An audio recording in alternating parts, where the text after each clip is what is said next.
Bonjour à tous, et je travaille en ce moment sur un clavier d'Amiga 1200 qui est allemand, donc en clavier QWERTZ, avec donc un alphabet qu'on n'a pas du tout chez nous. Pour simplifier pour le client, je l'ai passé en QWERTY, en switchant les touches, et j'avais mon clavier d'Amiga 500 sous les yeux, et j'ai remarqué que c'était exactement la même disposition. Les touches sont au même endroit, voilà, elles sont disposées exactement pareil. On a la même forme du support, sauf que sur le 1200, on n'a pas ce petit ergot qui est là. Du coup, la question, est-ce qu'on peut faire un swap?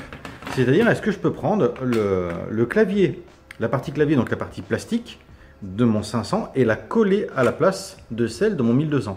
Ce qui fait que je passerai d'un clavier QWERTZ à un clavier AZERTY sans réelle modification.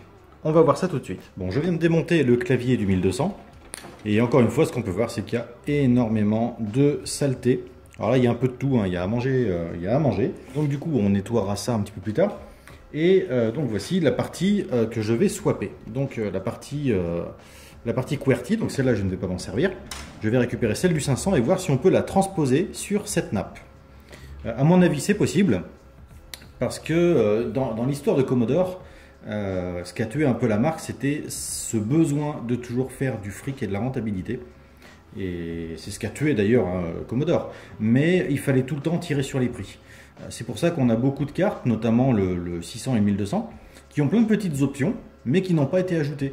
Par exemple, les témoins de LED PCMCIA, c'est un exemple entre autres, mais il manquait des composants sur les cartes, tout ça pour économiser quelques centimes. Il y a des exemples énormes, mais je ne les ai pas tous en tête. Et donc je pense que Commodore, encore une fois, dans le souci de faire des économies d'argent, ne s'est pas embêté à refaire intégralement des nappes et des claviers. Je pense qu'ils ont recyclé. La nappe est différente au niveau de la fixation sur la carte mère, mais je suis à peu près sûr que le reste va être identique. Donc voilà, les deux claviers sont démontés. Donc là on est face aux deux nappes. Nappe du 500 en bas et nappe du 1200 en haut. Donc comme ça, au premier coup d'œil, le circuit n'est pas le même, hein, le dessin n'est pas le même. Par contre, les touches sont au même endroit et placées dans la même position. Donc pour confirmer, voici le clavier du 1200, donc en QWERTZ, et le clavier du 500 en AZERTY. Et là, si on regarde bien, on a exactement la même empreinte, les mêmes emplacements pour les fixations de vis, hein, on voit qu'elles sont là. Même pour les emplacements de barres d'espace, les détrompeurs pour fixer le clavier, la touche mage se met exactement dans le même sens. Donc mécaniquement, il n'y a pas de raison que ça ne fonctionne pas. Donc c'est parti, on va l'assembler. Donc une des seules différences que j'ai constatées, c'est que sur celle du 500, il y a un petit picot ici qui n'est pas présent sur celle du 1002. Donc c'est un picot de centrage. Il y a aussi une différence entre deux fixations de vis, mais pour le reste, rien de méchant. Donc on va supprimer le picot pour qu'il puisse aller sur le support. Voilà, une fois le picot supprimé, le clavier se met parfaitement en place. On voit que les détrompeurs sont à leur place eux aussi. Donc on va pouvoir revisser. Alors on se retrouve devant le clavier, qui donc est en AZERTY, sur le 1002 qui était donc en QWERTZ.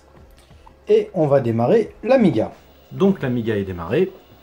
Hop, on va lancer. Bon, alors, j'avoue, j'ai pas réussi à mettre le workbench en français. Je sais pas pourquoi. J'ai essayé toutes les méthodes possibles et imaginables et j'ai dû me tromper dans l'installation du workbench. Il manque des composants. Donc bref, j'ai pas réussi à le mettre en français. Mais donc, on obtient donc les touches qui fonctionnent. Donc là, je suis configuré en QWERTY. Mais là, si je tape mon AZERTY, ça fonctionne.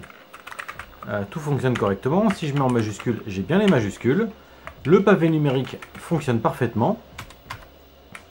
Donc tout fonctionne à la perfection. Alors, pourquoi c'est intéressant?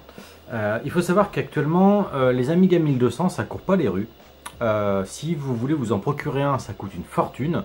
La preuve, c'est que le client qui m'a envoyé son Amiga a été obligé de l'acheter en Allemagne. Et donc avec un clavier QWERTZ.